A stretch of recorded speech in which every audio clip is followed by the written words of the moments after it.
Ini selamat pagi, siang, sore, dan malam pada Pak Suyoto dan Kakak Asdos serta teman-teman sekalian. Pada kesempatan kali ini, kami dari kelompok 3 akan membahas tentang koki cerdas. Dan sebelum itu kami akan memperkenalkan terlebih dahulu anggota kelompok kami, dimulai dari Dito.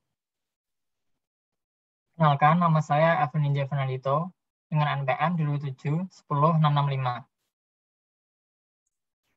Saya Maria Kristina Roselia Sofi Kusumawardani dengan NPM 2007-10678.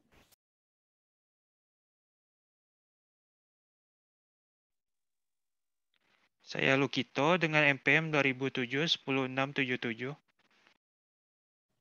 Dan saya Alvito Girsang dengan NPM 2007-10809.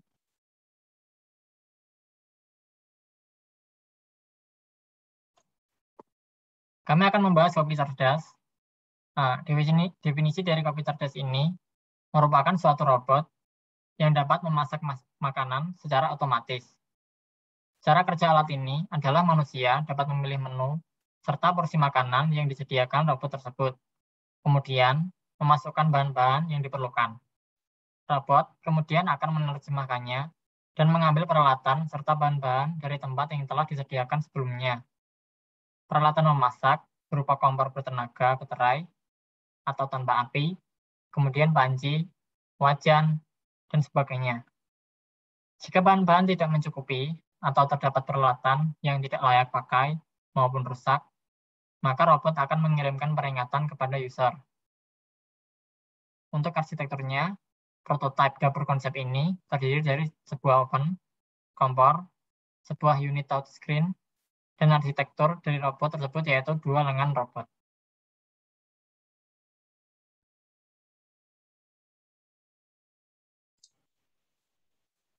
Selanjutnya ada page. Page ini dibagi menjadi 4, yaitu percept, action, goal, dan environment.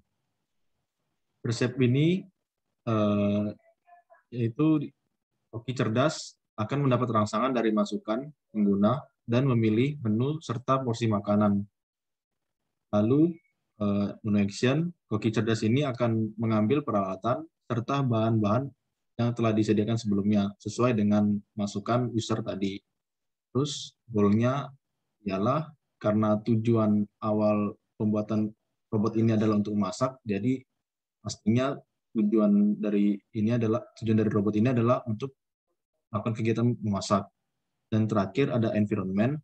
Environment ini yaitu robot akan ditempatkan di tempat dapur atau di ruang memasak yang memiliki alat masak seperti kompor berbahan baterai, panci, dan lain-lain, serta terdapat juga bahan-bahan makanan untuk masak.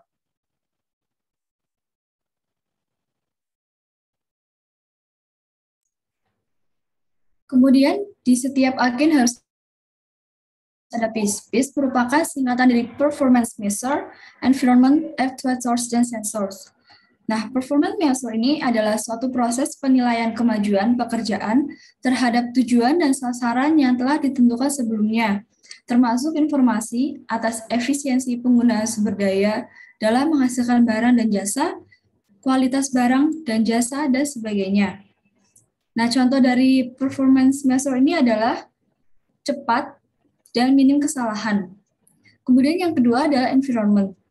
Environment merupakan seperangkat elemen yang saling terkait, baik yang berasal dari buatan maupun alami, membentuk suatu sistem yang umumnya dimodifikasi oleh tindakan manusia.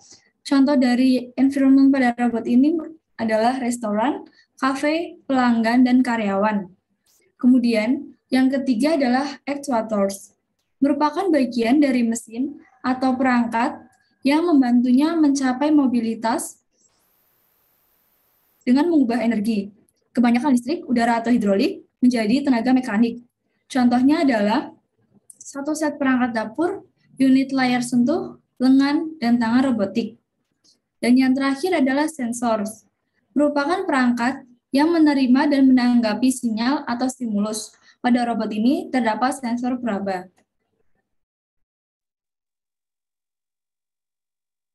Selanjutnya adalah jenis-jenis lingkungan. Jenis-jenis lingkungan yang ada di dalam robot koki ini antara lain, yang pertama adalah partially observable. Di dalam koki cerdas ini, observasi yang dilakukan bersifat sebagian dan tidak dilakukan secara menyeluruh. Alat ini hanya bekerja jika ada menu yang telah dipilih user. Jadi tidak perlu mengobservasi dan menganalisa seluruh keadaan sekitar. Yang kedua adalah deterministik. Koki cerdas ini menggunakan prinsip deterministik. Kegiatan yang dilakukan oleh agen tersebut tetap dan tidak berubah. Agen ini hanya melakukan hal yang tetap, yaitu memasak makanan, sehingga tidak menggunakan prinsip strategik. Yang ketiga adalah sekuensial. Agen ini menggunakan prinsip sekuensial atau berkelanjutan. Jadi setelah memilih menu, memasukkan bahan, kemudian agen akan menyiapkan peralatan dan bahan yang akan dimasukkan. Selanjutnya dimulai proses memasak hingga akhirnya yaitu penyajian. Yang keempat adalah dinamik. Koki cerdas ini menggunakan prinsip dinamis, dikarenakan waktu yang digunakan untuk mengolah hingga penyajian makanan masing-masing berbeda untuk setiap menu yang dipilih. Yang kelima adalah diskrit. Koki cerdas ini menggunakan prinsip diskrit, yaitu robot hanya akan berjalan dan melakukannya ketika menu telah dipilih saja. Dan yang keenam adalah multi-agen.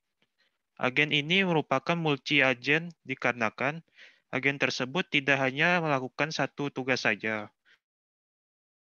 melainkan beberapa tugas diantaranya menyiapkan peralatan dan bahan, memasaknya, hingga akhirnya disajikan.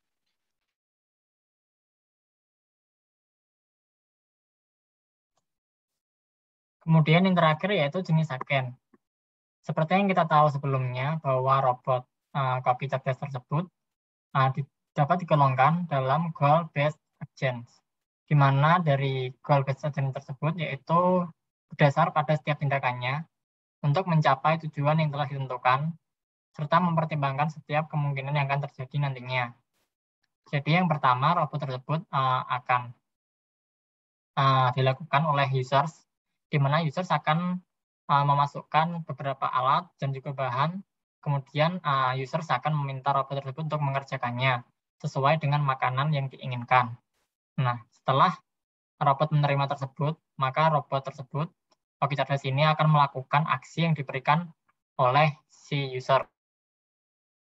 Kemudian robot tersebut akan memasak semuanya yang sudah tersedia seperti alat dan bahan tersebut. Kemudian barulah robot akan menghasilkan makanan yang tadi diinginkan users.